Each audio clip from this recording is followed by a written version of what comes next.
Alright, so what is good, ladies and gentlemen? This is Building in Public episode 16, and this week's episode is going to be a little bit more about bodybuilding and fitness. I'm talking about diet fatigue.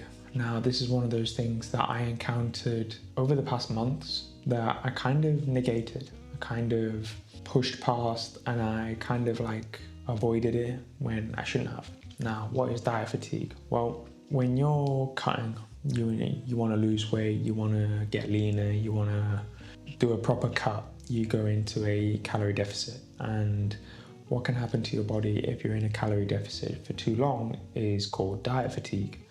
And pretty much the symptoms, and I'll get into what diet fatigue does after, but the symptoms are you have lower cortisol, you're in a worse mood most of the time, and you can actually stop losing weight, and pretty much your body goes into a starvation mode where it just retains the weight and the fat that you have on. So you'll get to this point in a diet where you're eating like really low calories compared to your body weight and you're not losing weight, and obviously you get in your own head and you're like, why am I not changing weight? Why am I not getting leaner? Why am I not looking better? And I've encountered this, and I'm going to assume that this is a common thing that people go through, especially in fitness, especially in bodybuilding, because we see these, not even like the transformations, but we do see these quick transformations where like people change drastically within, 4 weeks or 8 weeks or 12 weeks, whatever. But apart from that, we're not taught about the body side of things. So we're taught about, go into a calorie deficit, lose the fat, get lean, and then start gaining muscle and lean bulk. Obviously I've skipped over a bunch of steps there, but pretty much the optimal range of body fat to be gaining muscle is around 12 to 15%, I think. So that's why they recommend cut first, get leaner, and then lean bulk. Don't go over the 15% body fat mark, which is around where you start to lose abs. But anyway, back to the diet fatigue point of the podcast. I had been dieting for, I don't even know, probably since like November 2025, maybe even longer. And I read this book called The Renaissance Diet. And this makes sense now that I think about it, but obviously I didn't have the knowledge before, but it says the maximum you should be cutting for 16 weeks, maximum. Optimal, or like a better range, is 12 weeks. Now, the reason I say maximum, and the reason why I genuinely mean maximum, is because what can happen after 16 weeks is you accumulate diet fatigue. So if you're training hard, you're dieting hard, you're losing a lot of weight, you're going to accumulate diet fatigue. And what can happen is you'll progress to stall, you'll start burning muscle, you'll start not losing fat, and your digestion will get fucked, excuse my language. You won't have as good sleep, you'll be in a constant mood. I realized lately that I was really irritable and really agitative very often. And I realized that it was because of diet fatigue. And just a disclaimer, but I'm actually in a maintenance phase now, and that's why I'm talking about this topic right now, because I think it was, a logical thing to talk about. So it recommends that on a typical cut, you should lose up to, and this is like, again, these are max ranges, but up to 10% of your total body weight. So if you're 100 kilos, within a fat loss phase, you want to lose up to 10 kilos. And again, you should do that within the 6 to 12 week range and maximum 16 weeks. And you don't want to be going past the 10% body weight or the 16 weeks, or both. So you want to be cautious of that, because you start to accumulate diet fatigue. Now, if you are smart and you know a lot about your body and you know a lot about nutrition, you can do carb cycling and refeeds and high carb days, etc. And these are pretty much methods of kickstarting and like pretty much jumping your metabolism again. I did a few refeeds and this worked. Pretty much let's say you have a normal amount of carbs, like 200 grams a day. one day you'll have 400 grams of carbs. So you might go from 2,000 calories in that day to 2,700 or 3,000 calories of just carbs. Obviously keeping protein and fats the same. And this is a method to obviously fill up your muscles, gain glycogen, kickstart your metabolism. There's a lot of things that can go into this. This can be a really long discussion, a really long podcast, but pretty much the general points of this podcast is don't cut for longer than 16 weeks and don't go over the 10% total body weight lost per diet phase. Now, obviously the next question is what happens after you reach the 16-week mark and you still want to lose weight? Well, that's when you go into the maintenance phase, where pretty much you go into, so the recommended amount is 2/3 of the total diet phase. So if you've been dieting for 12 weeks, then you'll maintain for 8 weeks. And again, this is a stretch, but pretty much you let your body recover, you let your glycogen stores restore, you let your metabolism get back to normal, your sleep, your energy, everything recovers, and then you go back into another strong cut phase.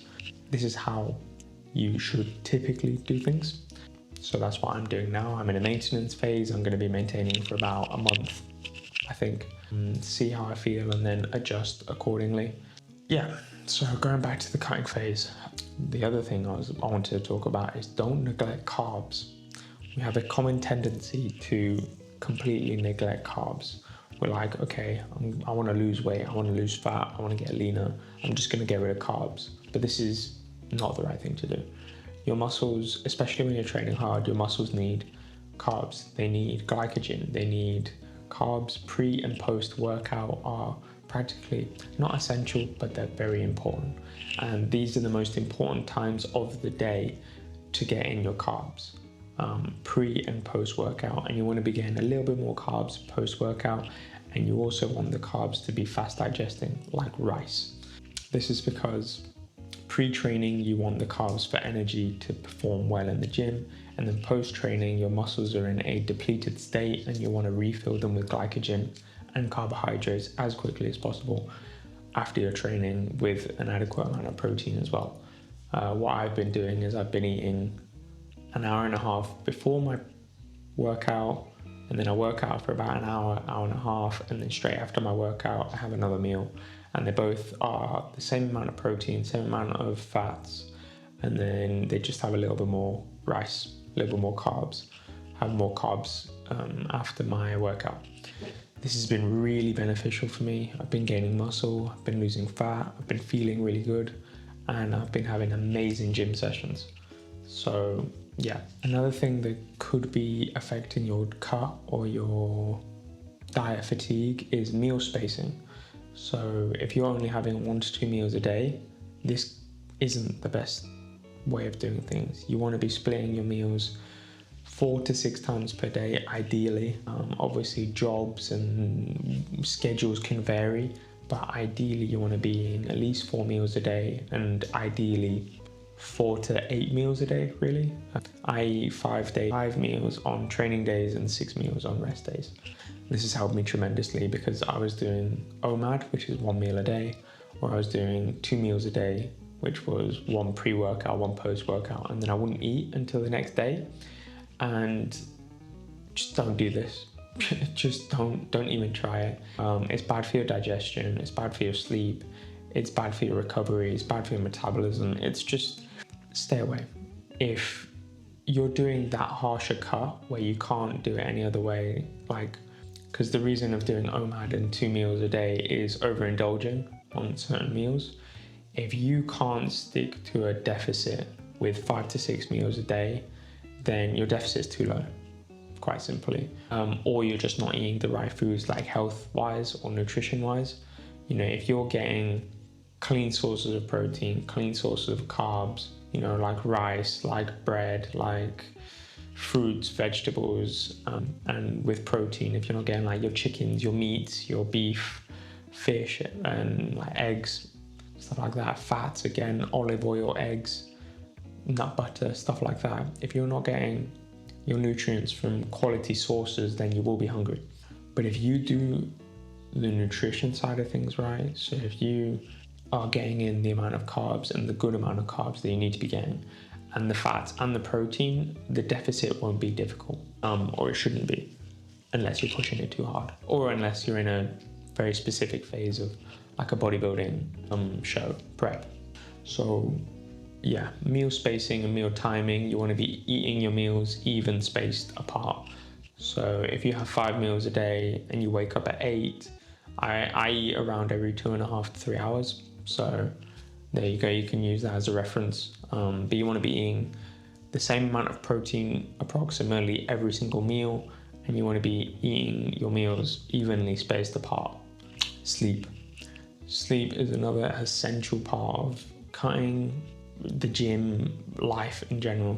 Getting good sleep is essential, and doing everything to optimize your sleep is worth, in my opinion. I've just ordered magnesium, which is good for recovery, good for sleep, but in general, what things you can do to improve your sleep as a whole are turn off screens or put on yellow light, like the yellow light night lamp LED effect thing, blackout curtains, quiet rooms, quiet environment where you sleep, and a cooler room when you go to sleep. So don't, let's say it's really warm in your room, don't put a blanket over and a hoodie on and, sweat atrociously during your sleep. That's just going to cause the worst sleep. So you want to be in I think the ideal range is around 17 to 20 degrees in your room. So if you can get that and then sleep with like a light sheet on or something, quiet room, dark room, then that's probably the most you can do during your sleep. Obviously don't use your phone in bed. That's a given. It should be anyway. But yeah, don't use your phone in bed, and reduce screen time an hour to an hour and a half before you go to sleep. And if you have a lot of thoughts or a lot of things on your mind, journal, read, meditate, that sort of thing. Things that wind down your brain. And I think another thing, and this isn't just with cuts or anything in general, but within the gym, enjoy your training. Don't get overly fixated on the optimal split, the optimal fucking exercises, getting like a stretch from a 43-degree angle upon like a machine bent over behind a bench. Like, don't get fixated too much on that if it makes your training not fun. If you enjoy being that science-based, you enjoy being like quote-unquote optimal, then be my guest, go for it. But I think as a general rule of thumb, the more you enjoy your training, and granted that's, don't be stupid, but the more you enjoy your training, the better training you're doing, the more effective it will be. I've changed my split recently, I think about 2 weeks back now, to a push-pull legs, shoulders and arms, rest, repeat, or a push-pull legs, rest, repeat. And I've been really enjoying this. I love this split. I love the amount of volume and the focus that I can do within each session. And I've just been really enjoying it. And I know that my training sessions have been more effective since doing that. So have fun during your training.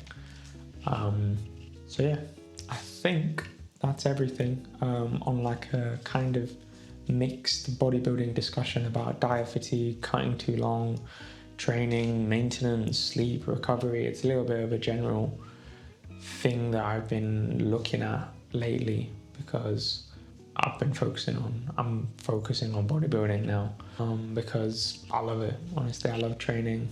I love dieting. I love nutrition. I love learning about the body. And yeah, and I've posted a few videos prior to this podcast. I posted a pull day and I posted a day in the life, full day of eating. And I really enjoy making that sort of content as well. Of course, I'm aiming to improve, and I'm going to improve with the next uploads. Obviously, I'm really busy at the moment, so I don't know when the next upload is going to be, but I really enjoyed them. So that's how I'm going to be moving forward. But yeah, I am in a maintenance phase now. June the 3rd. I plan to maintain at least until July the 1st, and we'll see how much longer. And then I'm going to go back into the cut, shred off any extra fat that I have on my body, if I have any, and go from there, I think. So yeah, that's it from me, Gabriel Crouch, and I shall see you next Monday at 12. I always get these mixed up, 12 a.m. or 12 p.m. UK time, 12 in the morning for another Building in Public episode.